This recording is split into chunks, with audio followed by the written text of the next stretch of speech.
Malaysia stands at the crossroads of culture and history, a nation shaped by Malay, Chinese, Indian, and indigenous traditions, where modern skylines rise beside centuries-old beliefs. Kuala Lumpur is vibrant and fast-moving, its streets filled with businesses, families, and travelers. On the surface, it is a stable and orderly society, but stability does not mean immunity. Across different eras, Malaysia has witnessed crimes that stunned the public, reshaped national conversations, and exposed the vulnerabilities of a society balancing modernity with long-standing cultural forces. Some cases revealed the dangers of superstition, others exposed political pressure points, and some showed how ordinary people could fall victim in the safest-seeming environments. In this documentary, we revisit 5 of the most shocking crimes in Malaysia's recent history, cases that left permanent marks on law enforcement, the justice system, and the national consciousness.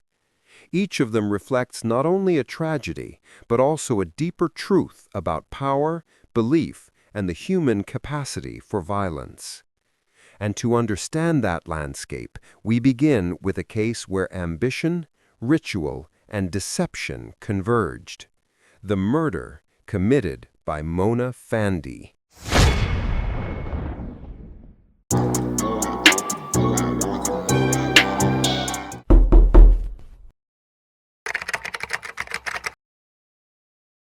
In the early 1990s, Malaysia was undergoing rapid social and economic change. Cities were expanding, new industries were rising, and the country was positioning itself as a modern Southeast Asian hub. Yet beneath this progress existed another layer of society, one shaped by long-standing spiritual beliefs. In many communities, the influence of Bomo, spiritual healers who claimed to perform rituals for success, protection, or fortune, remained strong. These practices were not confined to rural households. They extended into business circles, entertainment, and even politics. It was within this environment that one of the most infamous crimes in Malaysian history unfolded. Datuk Mazlan Idris, a state assemblyman from Pahang, was an ambitious figure. He had an academic background, a methodical personality, and a growing presence within his party. To the public, Mazlan was disciplined and forward-looking. But as investigators would later uncover, behind closed doors, he sought something that modern politics could not provide: a supernatural edge, a ritual that he believed would amplify his influence. That search led him to a woman known as Mona Fandey. Mona, born Masna Ismail, 1956, had once been a singer with moderate success. After her music career faded, she transitioned into spiritual work, marketing herself as a Bomo with rare abilities. Together with her husband, Muhammad Noor Afandi, she cultivated an image of mystique and exclusivity, charging high fees for rituals said to confer power or good fortune. Several clients, from business people to local figures, had visited them over the years. The couple lived a life that grew increasingly lavish, funded by unexplained sources of cash. They purchased cars, gold, electronics, designer clothing, and even paid for cosmetic procedures, all in large denominations. According to financial records later revealed in court, Mazlan paid the couple nearly 300,000 RM. He was also said to have transferred ownership of a Mercedes-Benz and other valuables as part of a promised ritual. For Mazlan, this was a transaction for spiritual empowerment. For the couple, it was preparation for something far more violent. Mazlan disappeared in early July 1993. At first, his absence did not immediately trigger an alarm. But colleagues soon became concerned, especially after learning that he had withdrawn large sums of cash across several banks shortly before vanishing. The timeline was unusual, and when police backtracked his final meetings, Mona and Fandey appeared at the center.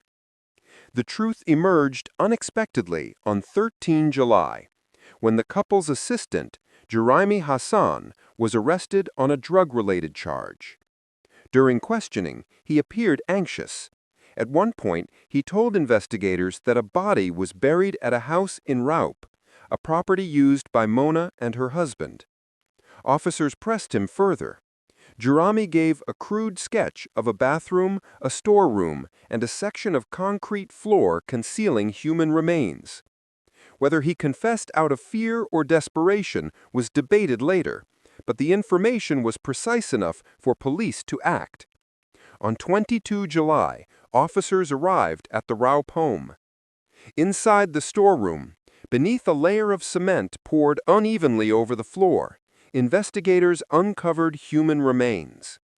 The body had been dismembered into multiple parts, wrapped and buried with a level of deliberateness that indicated planning. Medical examiners confirmed the remains belonged to Mazlan Idris. His body had been dismembered into 18 parts and buried in a pit beneath the storeroom floor of an unfinished house. Investigators also found an altar and religious statues, along with knives and an axe at the scene. Details of what happened inside that house came from courtroom testimony. On the night of 2 July, Mazlan arrived believing he would undergo a final ritual that would cleanse him and enhance his ascent in politics. He was instructed to wear a ceremonial cloth, remove his clothing, and lie on the bathroom floor. Candles were placed around him. Mona allegedly told him to relax and close his eyes as she placed a flower on his forehead, a symbolic gesture in some rituals. In that moment of vulnerability, the fatal act began. According to Juraimi's own testimony, he was ordered by Fandey to stand behind Mazlan with a specially prepared axe. While Mona distracted the victim with chants, Juraimi delivered a single, forceful blow to the neck. Mazlan died almost instantly. The couple then proceeded with the dismemberment. Tools found at the house supported this sequence. Mazlan's remains were then buried beneath the storeroom floor of the unfinished house, and the concrete was poured over the pit to conceal the crime. After the killing, Mona and Fandey resumed their lives as if nothing had happened. Witnesses later testified that they made large purchases in the days that followed, including expensive clothing, electronics, and cosmetic treatments for Mona, all paid in RM1000 notes, the same denomination Mazlan had withdrawn. When Mona was arrested, her behavior surprised even seasoned officers. She smiled calmly, posed for cameras, and responded to questions with an air of detachment. During early interrogation sessions, she denied knowing Mazlan's whereabouts, insisting she had only performed rituals. Fandey remained more guarded, often silent or evasive. Juraimi, meanwhile, repeated the substance of his original confession, although he later changed parts of his story during the trial. The trial opened in 1994 at the Temerloh High Court under a 7-member jury, a system Malaysia would abolish shortly after. The prosecution presented a broad set of evidence: Mazlan's bank withdrawals, testimonies from bank staff and cosmetic surgeons, forensic findings from the storeroom floor, and photographs documenting Mona and Fandey's extravagant purchases immediately after the murder. The defense challenged the voluntariness of Juraimi's confession. Lawyers argued that he had been coerced, pointing to long interrogation hours. They also attempted to distance Mona from the violence, suggesting she was not involved in the physical act. Prosecutors countered by demonstrating that the dismemberment and burial required coordination between all 3 individuals, and that Mona's financial and personal gains were tied directly to Mazlan's disappearance. One of the trial's most striking elements was Mona's behavior. Throughout the proceedings, she consistently smiled, waved to reporters, and appeared untroubled by the charges. When the verdict was read, Guilty for all three accused, Mona turned to the media and said she was happy with the decision, a statement that bewildered many and became a lasting image of the case. The court sentenced Mona, Fandey, and Shaariibuu to death by hanging. Appeals were filed, but ultimately dismissed. On 2 November 2001, the three were executed at Kaijong Prison. Reports described Mona's last moments as calm. She is said to have smiled and uttered the words, "I will not die," consistent with the serene persona she had maintained throughout the case. Speculation lingered about whether Mazlan was the couple's only victim. Police investigated the disappearance of several individuals who had worked for or associated with Mona in the past, but no additional charges were ever filed. Without further evidence, these concerns remained unresolved. The murder of Datuk Mazlan Idris became one of Malaysia's most defining criminal cases.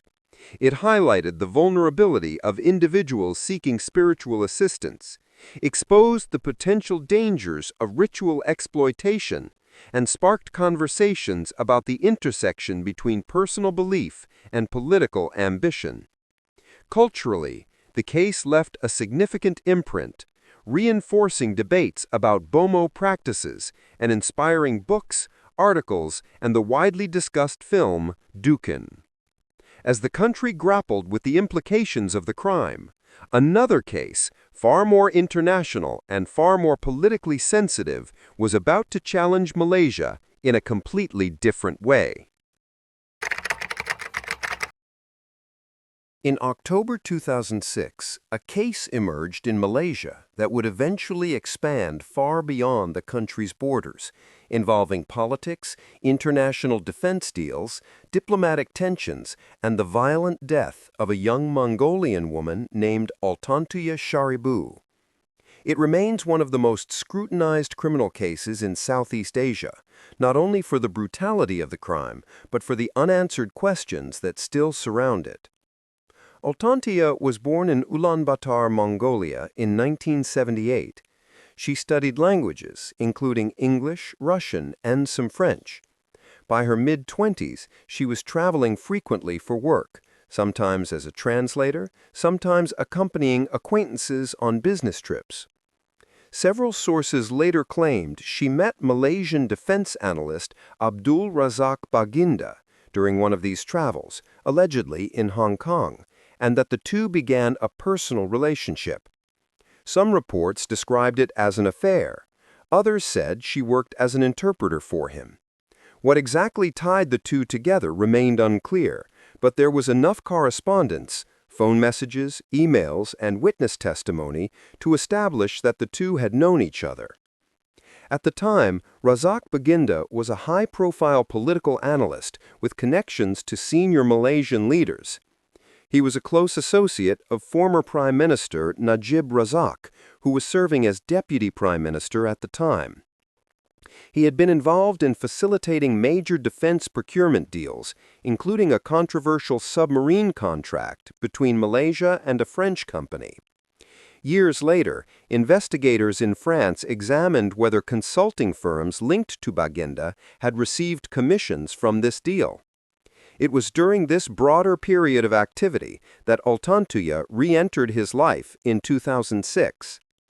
According to police records, Altantuya traveled to Kuala Lumpur in October of that year, accompanied by two Mongolian women.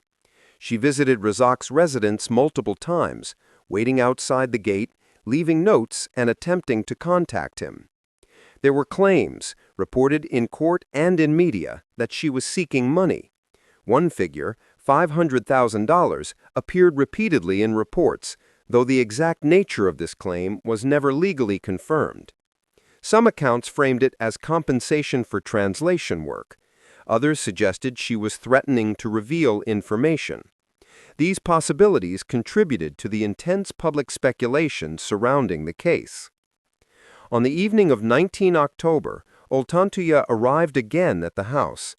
This time, she was confronted by several men. Witnesses later described a struggle. She was forced into a vehicle and driven away. That was the last time she was seen alive. When Altantuya did not return to her hotel, her Mongolian companions filed a missing persons report. They approached the Mongolian embassy, which in turn contacted Malaysian authorities. Over the following days, police retraced her movements and questioned individuals she had attempted to contact. The path led quickly toward the security personnel assigned to Razak Baginda, two police officers from the Special Action Unit, Chief Inspector Azila Hadri and Corporal Cyril Azhar Umar. Both officers were arrested. Investigators later confirmed that these men were part of an elite unit tasked with VIP protection and counter-terror operations. Their sudden emergence in the case immediately raised public alarm. During interrogation, details began to surface. According to court testimony, Azila admitted that he and Cyril had taken Altantuya from outside Razak's home. They drove her to a remote forested area near Puncak Alam. What happened next was reconstructed from their statements and forensic findings. Altantuya was shot twice, killing her at the scene. Her body was then destroyed using military-grade explosives, later identified as C4. Only fragments remained for forensic recovery. For many, the use of C4, a controlled explosive usually restricted to military operations, was the most shocking detail. It immediately triggered international attention, especially from Mongolia, whose government demanded answers and transparency. The explosive residue was definitive. It placed trained personnel at the crime scene and left no plausible explanation unrelated to official access. The investigation soon turned toward Razak Baginda. Police discovered messages and correspondence between him and Altantuya. They also confirmed that he had sought help from Azila earlier, stating he wanted protection from a woman whom he described as harassing him.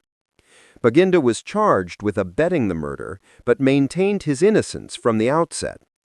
His defense argued that while he had known Altantuya, he had no involvement in her death. The trial began in June 2007, attracting global media coverage.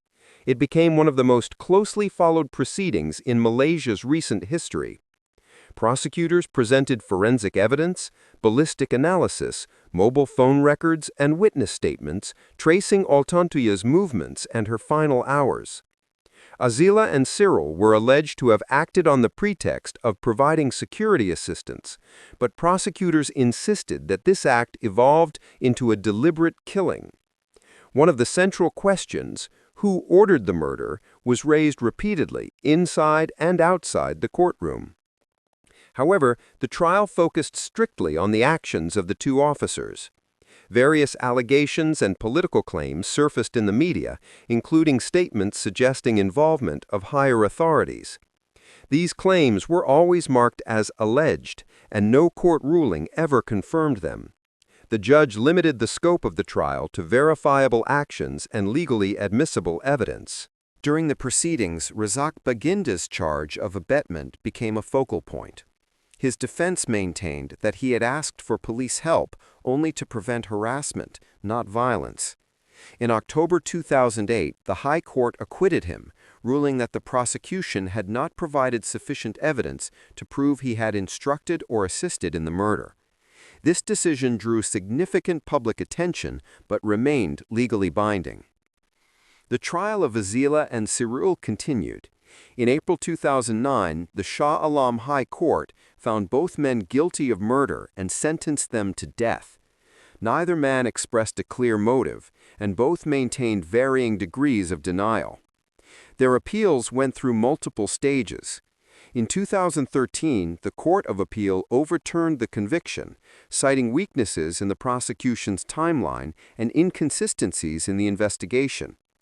But in 2015, the federal court reinstated the death sentences, concluding that the evidence was sufficient. By the time the final judgment was delivered, Cyril was no longer in Malaysia. He had fled to Australia, where he was detained under immigration laws. Australia's policy against extradition in death penalty cases prevented his return. Azila, meanwhile, remained on death row. In 2019, from prison, he issued a statutory declaration alleging involvement of a senior political figure. This allegation, like many before it, was not proven in court and remains legally unverified, but it reignited public debate. International reactions continued throughout the case. Mongolia repeatedly demanded a transparent investigation. Human rights groups questioned procedural gaps. South Korea and the United States commented on the use of elite police officers in a civilian killing, calling it deeply alarming. Malaysia faced diplomatic strains, though relations stabilized gradually over time. Altantuya Shaariibuu pursued a civil suit against the Malaysian government, which concluded in 2022 with an out-of-court settlement. While it did not answer every question, it acknowledged the deep losses suffered by her relatives.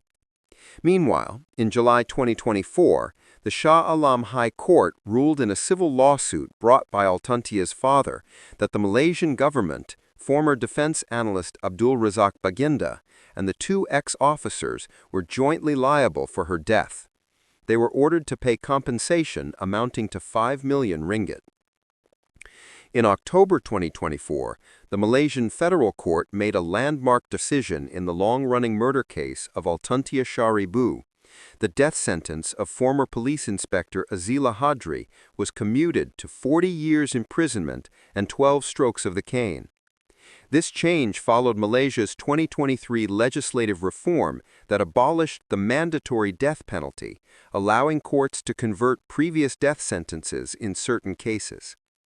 Additionally, in August 2025, Altantuya's father was granted leave by the High Court to initiate a judicial review demanding the police reinvestigate newly emerged affidavits and statutory declarations, claiming further involvement of senior officials in the case.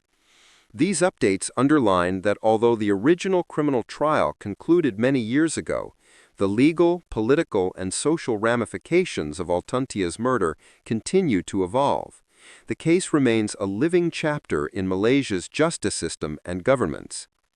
The murder of Altantuya Shaariibuu remains one of Malaysia's most complex criminal cases, one that sits at the intersection of personal relationships, political speculation, and international scrutiny. The use of elite police officers, the involvement of explosives, and the unanswered question of motive continue to make it a subject of discussion more than a decade later. It stands as one of the most widely known crimes in Malaysia's modern history, exposing gaps in transparency and leaving behind a legacy of unresolved tensions. In June 2003, Kuala Lumpur was a rapidly modernizing city. Bangsar, one of its most upscale districts, symbolized comfort and safety, a neighborhood where people walked confidently to their cars, even late at night. That sense of security was shattered when 28-year-old IT analyst Canny Ong disappeared from the basement parking lot of Bangsar Shopping Center. Canny had returned to Malaysia after studying in the United States and was known for her discipline and close relationship with her family. On the night of 13 June, she went to the mall with her mother. After dinner, she walked alone to the basement to retrieve something from her car. Minutes passed, but she did not return. Her mother went downstairs, only to find that the car was gone. There were no screams, no commotion, no witnesses, just silence and an empty parking space. The next morning, a passerby noticed smoke coming from a construction site along the new Pantai Expressway. Police found a shallow pit containing burned debris and partially charred human remains. The upper body had been severely burned, but the fire had not fully consumed the lower half. This uneven burn pattern, caused by open-air conditions and poor fuel distribution, preserved enough biological material for forensic testing. The remains were identified as Canny Ong. She had been stabbed before the attempt to burn the body. With the discovery confirmed, investigators began reconstructing her final hours. CCTV footage from the mall showed a man forcing Canny into her own car before driving it out of the basement. Police traced the vehicle through toll booth logs and roadside cameras. The man drove erratically, looping through Kuala Lumpur, stopping at a petrol station and circling through several neighborhoods. The pattern suggested someone trying to avoid detection while searching for an isolated location. That same evening, a taxi driver reported a suspicious man behaving strangely near Jalan Klong Lama. Police detained him. He was identified as Ahmad Najib bin Aris, a 27-year-old aircraft cabin cleaner with a history of petty crime and drug use. During interrogation, Najib first denied involvement. Officers described him as evasive and emotionless. But as questioning continued, he began revealing details. According to police testimony, he eventually guided investigators to each location he had driven with Canny, including the petrol station and the construction site. He also described the layout of the site and the position of the body, details that had not been released publicly. Forensic results later confirmed that his DNA matched samples collected from the unburnt portion of Canny's body. Despite the attempted burning, enough biological material remained intact to establish the link. The trial opened on 15 September 2003 at the Shah Alam High Court. Public attention was immense. Reporters filled the hallway. Women's groups attended every hearing. The brutality of the crime had shaken the country. The prosecution built its case on scientific reconstruction. Specialists testified that Najib's DNA conclusively matched the biological samples. CCTV footage captured the abduction, while toll records traced the vehicle's path through the night with precise timestamps. Petrol station staff recounted seeing a distressed woman inside the car, details that aligned with investigators' timeline. Burn pattern analysis at the construction site supported the prosecution's theory that the perpetrator attempted to destroy the body after the killing. Soil and tire impressions were also consistent with Canny's proton tiara. Together, these pieces formed a coherent narrative, one that left little room for alternative explanations. Najib's defense argued that his confession was coerced, claiming he had been pressured into cooperating. They raised doubts about the handling of forensic samples and the absence of eyewitnesses at the moment of murder. Throughout the trial, Najib remained mostly silent, responding in short, vague sentences. The judge concluded that the confession had been voluntary and that the forensic evidence overwhelmingly supported the prosecution's case. In February 2005, Ahmad Najib was found guilty of rape and murder and sentenced to death by hanging. Najib appealed repeatedly over the next 11 years, challenging the admissibility of the confession and suggesting possible involvement of unknown accomplices. Each appeal was rejected. The Court of Appeal upheld the conviction in 2009, and the federal court affirmed it again in 2013. On 23 September 2016, after more than a decade on death row, Ahmad Najib was executed at Kajang Prison. He declined to give a final statement. The murder of Canny Ong sent shockwaves through Malaysian society. Many women said they no longer felt safe in parking garages, even in upscale neighborhoods. The case led directly to major security reforms across the country. Shopping malls and residential complexes introduced women-only parking zones, brighter lighting, enhanced CCTV systems, panic buttons, and increased security patrols. The changes were implemented nationwide and remain in use today. For law enforcement, the case marked a turning point in the use of forensic science. It demonstrated how a crime with no eyewitnesses, no immediate suspects, and no surviving victim could still be solved through DNA, digital tracking, and reconstruction of movement. 20 years later, the name Canny Ong remains embedded in Malaysian memory. Her case stands as a symbol of the fragility of everyday routines and the importance of safety in public spaces, a tragedy that reshaped national awareness and left a legacy that continues to influence urban security today.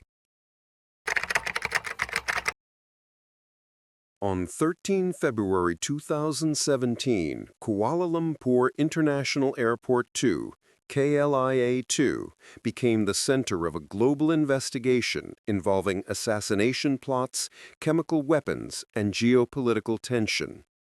The victim was Kim Jong-nam, the estranged elder half-brother of North Korean leader Kim Jong-un.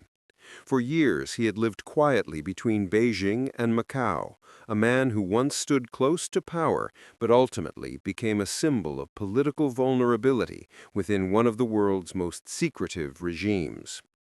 His death unfolded in minutes, but its consequences stretched for years. Kim Jong-nam was born in 1971, the first son of Kim Jong-il. For a time, he was considered the natural successor to his father.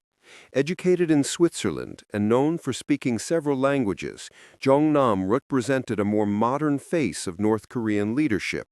But everything changed in 2001 when he attempted to enter Japan using a forged Dominican passport.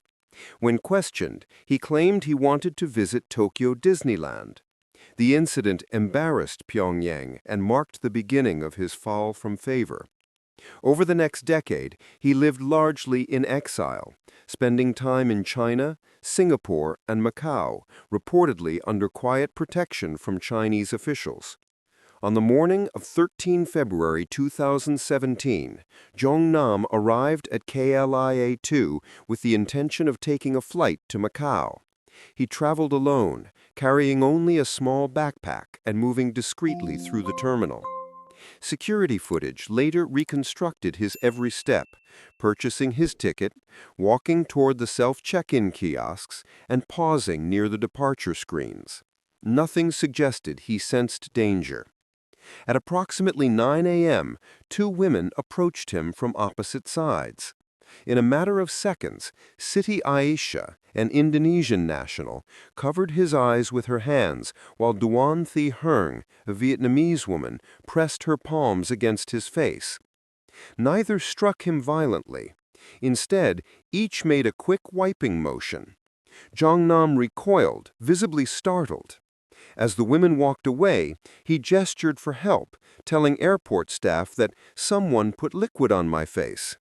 He felt dizzy, his vision blurred, and he began sweating uncontrollably. Within minutes, his condition deteriorated. VX exposure symptoms, pinpoint pupils, respiratory failure, muscle paralysis escalated rapidly. Jong-nam staggered toward the airport clinic and collapsed. Despite attempts to stabilize him, he died en route to the hospital. An autopsy later confirmed what investigators suspected. VX nerve agent, one of the deadliest chemical weapons ever created, had been applied directly to his skin. The use of VX, banned under the Chemical Weapons Convention, escalated the incident from a homicide to a matter of international security. Even microscopic traces can kill within minutes. That it was used openly in a civilian airport shocked intelligence agencies worldwide. Malaysian authorities moved swiftly. CCTV footage identified two women involved in the attack. Both were arrested within days. Siti Aisyah, age 25, worked part-time at a bar in Kuala Lumpur. Duan Thi Hung, age 29, was living in Malaysia while seeking acting opportunities. Both insisted they believed they were participating in a Japanese prank show in which they had been previously paid small sums to smear harmless liquids on strangers for hidden camera recordings. They said they were manipulated and did not know anything about VX. Investigators discovered that 4 North Korean men, Ri Ji-yu, Hong Song-hak, Oh Jong-gil, and Ri Jae-nam, had met with the women repeatedly in the days leading up to the attack, posing as foreigners involved in entertainment projects. Hours after the murder, all four boarded flights out of Malaysia, passing through immigration before authorities had pieced together their involvement. A North Korean diplomat, a national airline employee, and several others were also linked to the suspects' movements inside Malaysia. The patterns, multiple meetings, coordinated positioning inside the terminal, and rapid departure suggested an organized operation. The autopsy confirmed extensive VX exposure on Jong-nam's face and clothing. Forensic tests also found VX traces on the women's hands and items discarded in a nearby bathroom. Analysts concluded that the VX had likely been applied in binary form, two non-lethal components smeared separately by each woman, becoming lethal only when combined on the victim's skin. This method protected the attackers, making it more plausible that the women had no idea they were handling a nerve agent. The diplomatic fallout was immediate. North Korea condemned the autopsy, demanded the body be returned, and accused Malaysia of conspiracies orchestrated by hostile nations. Malaysia responded by expelling the North Korean ambassador. Pyongyang then barred Malaysian citizens from leaving North Korea, effectively taking them hostage until negotiations resolved the standoff. Eventually, after weeks of tension, both governments agreed to exchange bodies and release citizens. Meanwhile, the murder trial of Siti Aisha and Duan Thi Hung began at Shah Alam High Court beginning in June 2017. The prosecution argued that although the women might not have understood the full nature of VX, they knowingly participated in an attack arranged by North Korean agents. The defense countered that they were victims of deception, exploited by trained operatives who had already fled the country. CCTV footage documented their movements with precision, the rehearsals, the approach, the attack, and their immediate departure. Phone records revealed communications with the North Korean handlers, but no evidence directly showed the women knew they were participating in a lethal operation. In March 2019, Malaysia unexpectedly dropped charges against Siti Aisha following diplomatic intervention from the Indonesian government. She was released and returned home. 2 months later, the prosecution reduced the charge against Duan Thi Hung from murder to voluntarily causing hurt by dangerous means. She pled guilty, was sentenced to time served, and was released in May 2019. To this day, none of the North Korean suspects have been brought to trial. The 4 men believed to have orchestrated the attack remain in North Korea. International agencies, including the United States and South Korea, concluded that the assassination was likely ordered by Pyongyang, though North Korea has consistently denied involvement. The assassination of Kim Jong-nam remains one of the most extraordinary cases in modern criminal history. It revealed vulnerabilities in airport security, demonstrated the terrifying efficiency of chemical weapons, and highlighted the reach of state-sponsored covert operations. The case also reshaped Malaysia's diplomatic standing, pushing the government to strengthen chemical weapons protocols and revise emergency procedures in civilian environments. Years later, the images from KLIA-2, the attack, the collapse, the frantic medical effort, continue to resonate. It was not only the murder of an exiled political figure, it was a moment when global power struggles reached into an airport terminal in broad daylight, leaving a trail of unanswered questions and an unforgettable warning about the lengths to which some regimes may go to silence their enemies. In the early 1990s, Malaysia was facing a surge in violent crime. The rapid expansion of Kuala Lumpur, the drug trade, and the presence of organized gangs created an atmosphere of unease in certain districts. Among the many criminal figures who emerged during this time, none left a more enduring mark than Bentong Kali, a man whose name became synonymous with fear, gang warfare, and one of the largest manhunts in Malaysian history. Born P. Kalimuthu in 1961 in Bentong, Pahang, he grew up in a modest Indian-Malaysian household. Accounts from those who knew him described a young man with a rebellious streak, frequently involved in fights and petty theft. By his teens, he had already been drawn into the local gang scene. Prison records show multiple early arrests, robbery, assault, and drug offenses, long before he became a household name. Over time, he climbed the ranks of Kuala Lumpur's underworld, affiliating himself with gang networks involved in extortion, drug distribution, and protection rackets. By the early 1990s, Kalimuthu, now widely known as Bentong Kali, had developed a reputation for extreme violence. He was unpredictable, heavily tattooed, and known for openly carrying firearms, a rarity in Malaysia at that time. Witnesses described him as bold to the point of recklessness. Police labeled him highly dangerous, a man who would not hesitate to use lethal force. His criminal activities escalated rapidly in 1992 and 1993. This period marked the rise of the Gang 04 and Gang 08 factions, two rival groups deeply involved in the Malaysian drug trade.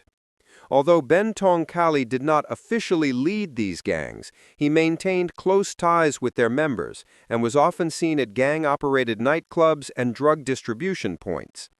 He financed his lifestyle through extortion, collecting protection money from club owners and traffickers. The turning point came on 29 April 1993 during a nightclub altercation in Jalan Klang Lama. Eyewitness accounts reported that an argument broke out over unpaid debts. Bentong Kali, armed as usual, drew his pistol and shot two men at close range. The killings, carried out in a crowded public venue, shocked the authorities. It was the first in a series of murders linked directly to him. Within weeks, several more shootings followed. Rival gang members, alleged informants, and individuals who had refused to pay protection fees. All of these incidents bore similar characteristics: rapid execution, deliberate targeting, and use of illegal firearms.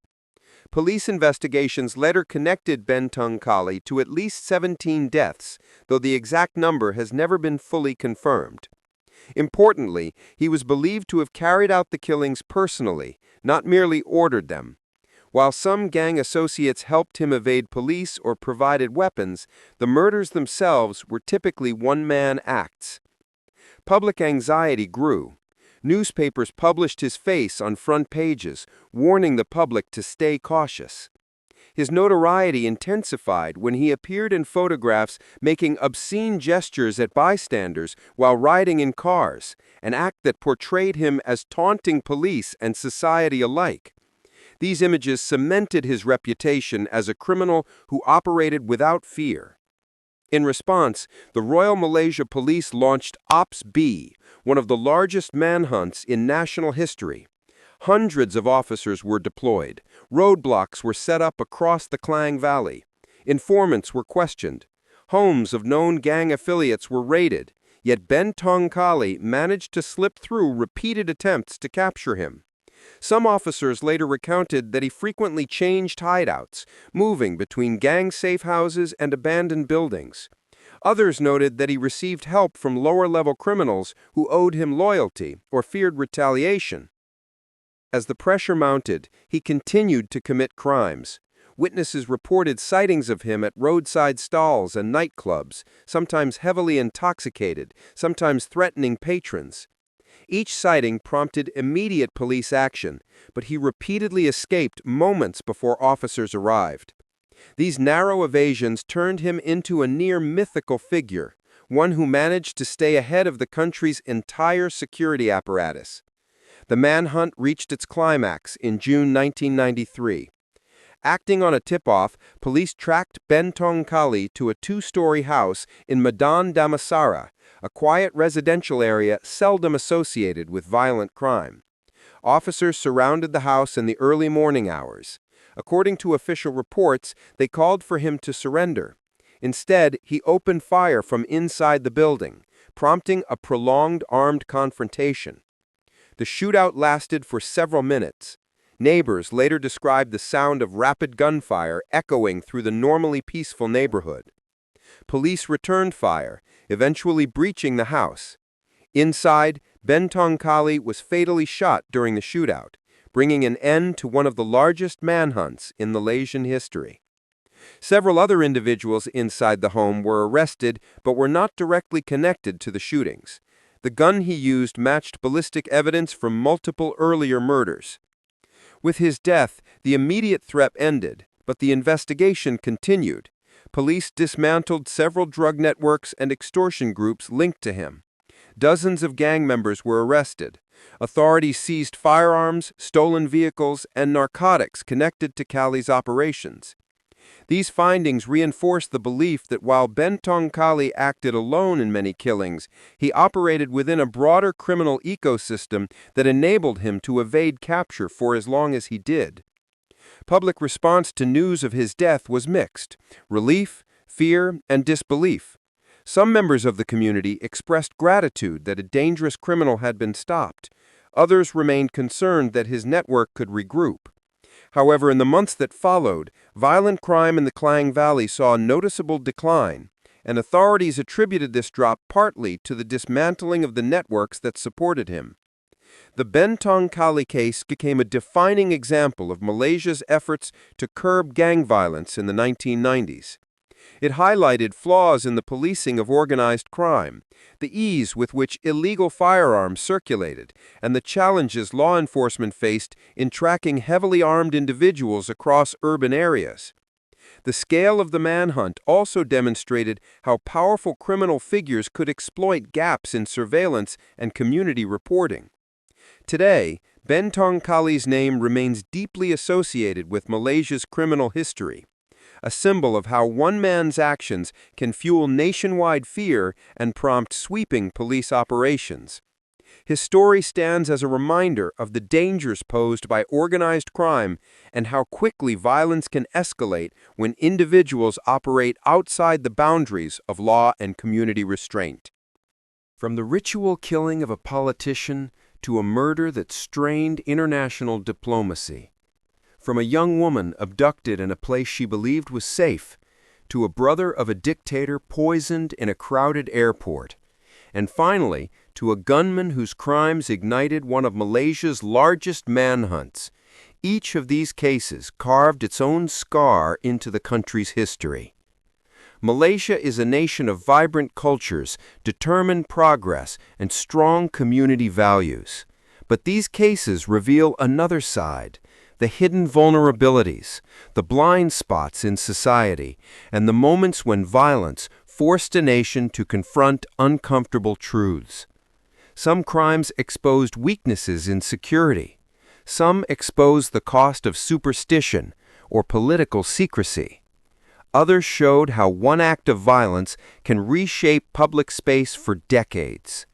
What remains constant is that every case left a trace, a lesson, a warning, or an unanswered question that still lingers. This has been Malaysia's Darkest Stories, the crimes that change the way a nation sees itself. Thank you for watching.